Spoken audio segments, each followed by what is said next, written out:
Well, this is Sky News. In just a moment, the press preview, a first look at what is on the front pages. First, though, our top stories this evening.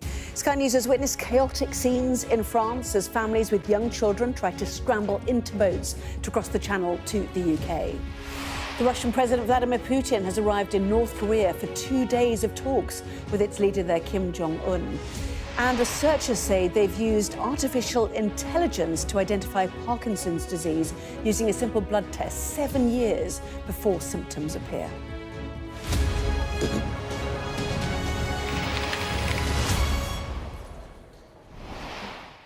Well, hello there, you're watching the press preview, a first look at what is on the front pages.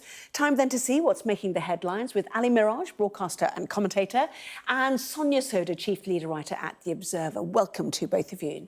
As ever, crack on with the front pages first of all, starting with the Financial Times. The race to replace Rishi Sunak as Conservative Party leader is apparently already underway, with some MPs courting others to build support. Daily Mail focusing on Labour and what they are calling a secret tax rise dossier, a proposal they say from MPs, including Sir Keir Starmer, to increase 6 taxes. The Times also reports on Labour, specifically on Starmer, defining working people as those who can't afford to write a cheque when they get into trouble. The Guardian on Labour too, their pledge to cut hospital waiting times by buying beds in care homes. Front of the Telegraph has this story on cancer care, with a report that survival rates in Britain are 20 years behind other European countries. The Eye leading with a report that the government has held private talks over fears of disruption to public services by its IT contractor. Front of the Metro, a forensic accountant who investigated the Post Office's Horizon IT system has called the scandal a criminal conspiracy. Well, a reminder that by scanning the QR code you'll see on screen during the programme, you can check out the front pages of tomorrow's newspapers while you listen to our guests. So let's head to Ali Miraj and Sonia Sodha. Welcome properly to both of you. Well, very interesting bunch of newspapers, I have to say. So shall we start with the Financial Times? Sonia, why don't you kick off? Sure. This is the suggestion that they're already scrabbling about the Tory leadership. Yes, so this is a story from Lucy Fisher, who is the Whitehall editor of the FT, and she's reporting on what she's hearing from MPs about all the movements that are going on behind the scenes. Some of them seem to think it's a matter of when, not if, the Conservatives lose the election. Obviously, we couldn't possibly comment. That is rather what the polls are suggesting. But yes, apparently, leadership hopefuls, and, you know, it does really feel like we've been in a bit of a phony war, I would say, over the last year with, you know, people who clearly want to lead the Conservative Party out the next election, who are expecting a bad result, setting out their stall in recent months. But apparently, some of them are putting key aids in place. They are sort of reaching out to MPs, particularly MPs in safe seats, because, of course, the landscape could look very different for a Conservative Party after the general election. And that's both because some of the people who may hope to take over from Rishi Sunak, we're talking about, might actually lose their seats. I mean, some of them, Penny Mordaunt, Grant Shapps, they are in seats that 2 or 3 years ago would have been quite safe territory for the Conservatives. Now they're kind of battleground seats. But also you're going to have probably, if the polls are right, a much reduced rump of Conservative MPs in Parliament. So all of a sudden, you know, you're competing. It's the MPs who are key to get the top 2 candidates for leader that go on a ballot to party, Conservative Party members. And so there were probably going to be fewer MPs whose votes they can compete between. So, you know, some people might say it's politics, others might say it's quite shameless, given the general election hasn't happened yet, but apparently these conversations are going on behind the scenes. I mean, this is sort of strangely awkward, because you could be putting your name in the ring when you lose your seat, or putting your name in a ring to someone who then loses their seat. You know, this is the... I mean, Ali, you look defeated. I'm really sorry. I mean, look, I've been there before. I've seen it all before. Normally, there's an element of decency. Perhaps not to these levels. I mean, if we look at the... We'll come on to the latest pretty poll dire levels in 97 and 2001. Normally, there's an element of etiquette and decency that you ostensibly at least wait until the election's happened before you start this jockeying for position. But it's going to be very interesting, because there are going to be... Depends who's left, to be perfectly honest. I mean, is Grant Shapps and Penny Mordaunt still going to be in Parliament? Both of them won their seats in 2005. In seats that, frankly, were very much swing seats at the time. And I would expect them, I don't know how the boundaries are going to figure, them to be in great jeopardy this time. So who are you going to be left with? You're going to be left with the likes of Suella Braverman, Priti Patel, Kemi Badenoch, also James Cleverly. And what this is going to lead to is a battle for the soul of the Conservative Party, because you can already see it. You can already see the right of the Conservative Party, the New Conservatives, the European Research Group Brigade, saying that we lost because the reason we lost was we weren't right-wing enough, we weren't Tory enough. And the real Tory who's out there is called Nigel Farage, actually, for the Reform Party. So if you're a Tory supporter and you're thinking, well, hang on a second, Reform's just come out with a contract with all sorts of things that look pretty juicy and appealing to me, why don't I just vote for the real McCoy? Why do I vote for the second-raters here? And I think that there's going to be a real battle for the soul of the Conservative Party. Now, the interesting thing is, according to the latest poll, which is saying that they could be reduced for 115 seats, 61%, or 61 seats rather, of those are going to be New Conservatives, not New Conservatives, the One Nation Conservatives, and about 35 are going to be the right-wingers. So let's just see how it pans out, but I think that is where the battle is going to be. Yeah, I mean, everybody, whenever we discuss this, say, why is the Tory party still sucking at airtime when the Labour lead now? If you look, we have had 4 opinion polls published in the last 24 hours. The one most people are talking about is the Ipsos poll, which gives Labour more than 450 seats, more than 250 majority, leaving the Conservatives with 115. And yet it's still the Conservatives that we discuss. Well, so what is this the small target part that Sir Keir Starmer's done actually it's proved so successfully? Yeah, well, that has clearly been part of his strategy, which is, you know, what some people call the Ming Vase strategy. So risk aversion all the way. Don't say too much because you give people lines to attack you. And, you know, there's a lot of people who've been, in some cases, quite fairly, I think, critical of that. But I think there's also another aspect at play, which is that the level of meltdown we've been seeing in the Conservative Party for the last, couple of years, particularly the last year, it's just not normal, is it? And I do think that sometimes we have a tendency in the media to sort of focus on the twists and turns and the personalities, because it's kind of fun stuff to write. And also, the evidence suggests that some readers really like engaging with it. And I think it's going to be something, after the next election, it's going to be an interesting contrast, actually, because I think on the one hand, if the polls are right, and you mentioned that Ipsos poll, Anna, you're going to have a Labour Party with a very, very large majority. And actually, I suspect governing politics, at least for the first couple of years, maybe the honeymoon won't last that long, is going to feel quite stable in a way that we're not used to. And then you are literally going to have a Conservative Party in meltdown. And I think we've got to be very careful, because obviously, we want to be focusing accountability on the government, but there will be this temptation to focus on Conservative a continuing drama. Well, there was an interesting piece out from William Hague today in the Times talking about the fact that if you hand Labour such a big majority, this is not great for governance. I mean, the opposition does actually have a constitutional duty to hold the government to account. And when you're doing it with a rump, I mean, he had about 165 MPs, and he was saying it was already difficult enough. No one really cared what he was saying. If you're down below that, I mean, you're looking at the worst result in 200 years. This is not a great position to be in. Now, the Tories have already pivoted in an election campaign. I've never seen this happen before, where the likes of Grant Shapps are saying, don't hand Labour a supermajority. I mean, normally... We're going to lose. I mean, look, even the Lib Dems used to talk about winning, right? And the last Lib Dem leader... So true. They used to talk about winning. These guys are not even talking about winning anymore. So this whole thing is pretty embarrassing. So what do they do with the last, couple of weeks left? Well, I think that they're going on tax. They're going on tax. That's what they're doing. Let's go on pictures first of all. Sorry, pictures. Go on. Rishi Sunak sort of did his best Ed Davey today, didn't he? Oh, no, chasing the sheep, going on a boat down in the West Country, in seats, to be fair, campaigning in seats where they've got majorities of thousands at the moment. Shows how bad it is. Absolutely. So this is in a seat in West Devon called Torridge and Tavistock. It's one of a new constituency, one of the ones that's been created through the boundaries getting withdrawn. And what we can see here is Rishi Sunak trying to feed some sheep, but in the end they just all run away from him. And you know what they say about working with children and animals. I think that's probably very true of political campaigning. They don't look too enamoured with the Prime Minister, but when you take a step back, he is campaigning for the votes of farmers in really what should be very safe Conservative constituencies. Torridge and Tavistock has got a majority of virtually 25,000. What is the Prime Minister doing campaigning? They are much friendlier than Tory backbenchers, frankly. He's having a field day there, comparatively. I mean, look, to be fair to Rishi Sunak, can you imagine being him at the moment, dealing with this rabble around him? I mean, come on. I mean, look, He's made I mean, some I missteps. don't feel too sorry for him. There might be a sympathy vote coming. That's the point, isn't it? OK, no one forced him, held a gun to his head to be Prime Minister. He's made some missteps. He's not particularly got great political nous or antennae. But also, he's running a party that's become a rabble. I mean, look, that is true. Look, people, when people out there, the great British public, come to Christmas time, it's the pantomime season. It lasts for a month. It doesn't last for years, right? And I think you're getting to the point now where people are just tired. Are you saying that the Conservative Party is a bit of a pantomime? Basically, I am, yeah. I mean, look, the point is this, and I say it with no great pleasure, no one's excited about Labour, but people are just tired of this nonsense that they've had from the Tories. OK, well, see if we can find the Daily Mail. But in the meantime, we'll go to the Times. Johnson shuns the campaign trail.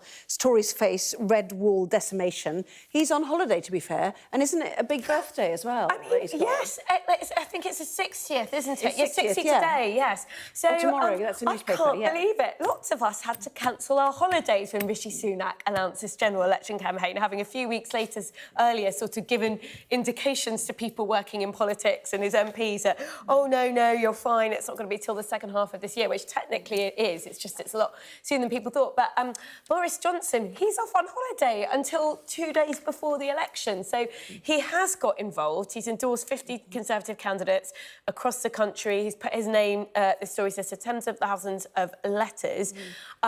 But apparently CCHQ and Rishi Sunak's people are not too upset about the fact that Boris Johnson is going to be out of the country for most of the rest of the campaign because they think that he will be distracting. OK, just very quickly, because there's loads of papers and loads of these stories. I interrupted you on tax, got the Daily Mail now, and the Daily Telegraph also going on tax and Labour. This idea of that if you go on tax, at least you're going to hit somewhere with this suggestion. Well, what they're saying on tax is that Labour's come out very clearly, and they've said in their manifesto that they're not going to do, they're going to triple lock tax. What that means is there's going to be no increase on tax on workers. So no national insurance increase, no income tax increase, and no VAT increase.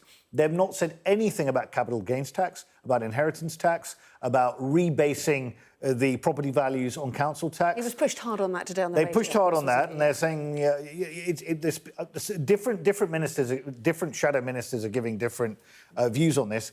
I think this is the only thing the Tories have, and I do think taxes probably will go up. Now, obviously, Starmer is not going to, and Rachel Reeves are going to be very assiduous about not showing any ankle on that whatsoever before the election. You can understand why. I'm not going to give tax policy for the next 5 years away. So the question journalists now need to ask is, will there be none of these tax rises in the first year? And then people would know where we stand. But that's the next question. That's an interesting question to ask. There's a lot of people who think that taxes are going to have to go up, whoever is in government, because the Conservatives have committed to a bunch of public spending cuts. No one thinks they're achievable. No expert thinks that they're achievable. They've already cut public services to the bone. And they've basically done that to try and set a trap for Labour, who are trying to mimic what they're saying. As Paul Johnson of the Institute for Fiscal Studies has said, both parties are involved in a conspiracy of silence on this stuff. They're both as bad as each other. The Tories are trying to land one on Labour, but I'm sorry, they're just as bad. And if they were going to win an election, taxes would go up too. But Starmer is also talking about savers, which is we'll come out to it. Come back. Well, more days to discuss this as well. More from the front pages coming up next, including this from The Guardian. Its headline, that UK children are shorter and sicker due to poor diet. Discussing that next.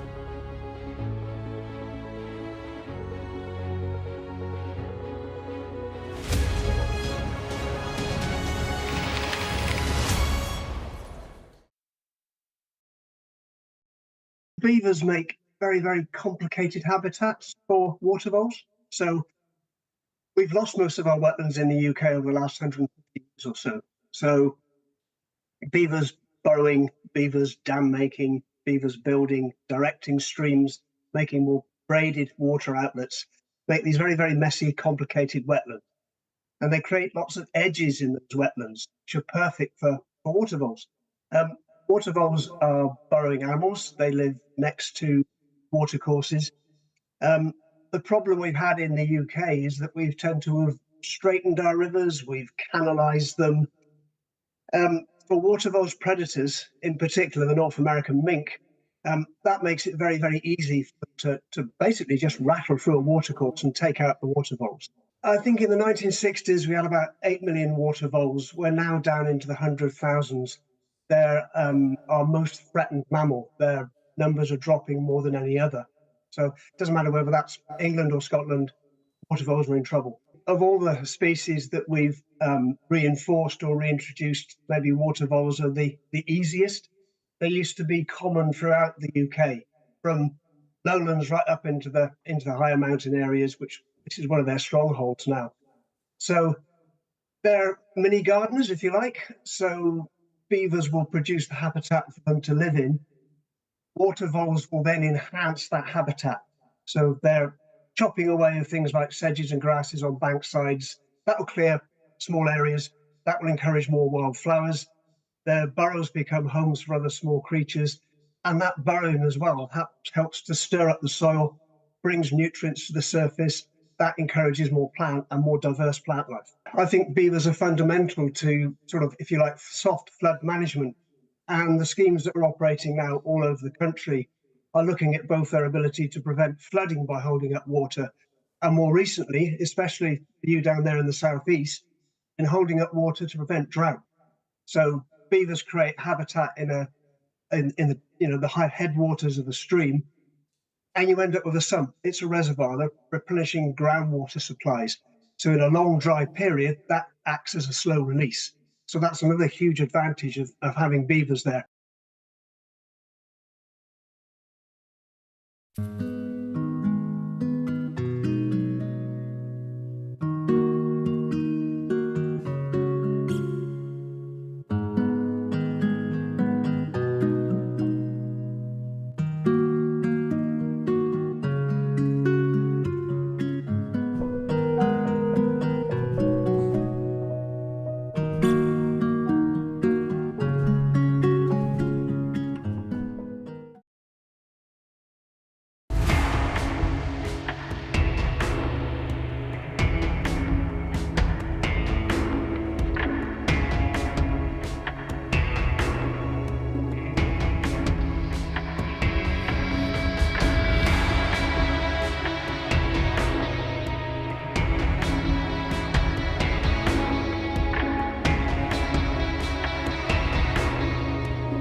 Well, welcome back. You are watching the press preview, joined once again by Ali Miraj, broadcaster and commentator, and Sonia Sodha, chief lead writer at The Observer. Welcome back to both of you.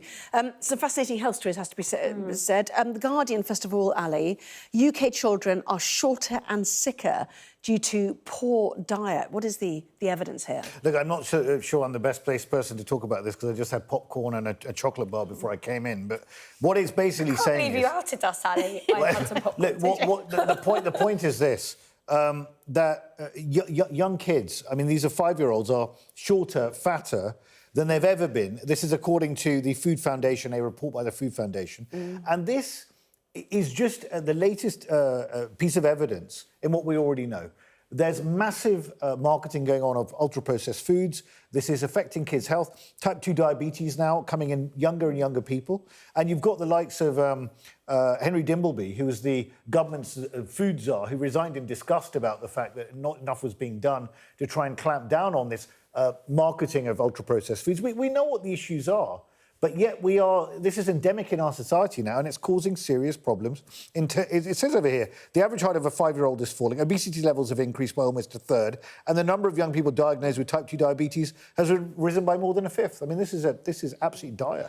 And I think what's happening particularly for the poorest children as well is we've got more hunger in society that we used to have. So numbers of families using food banks is on the rise, families living with food scarcity, there's a technical definition for it. We know those numbers have ticked up.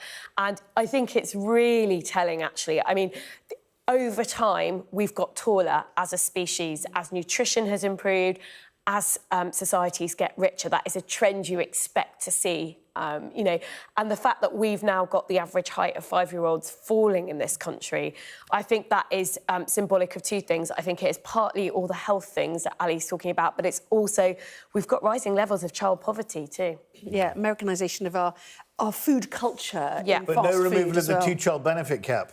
Yeah.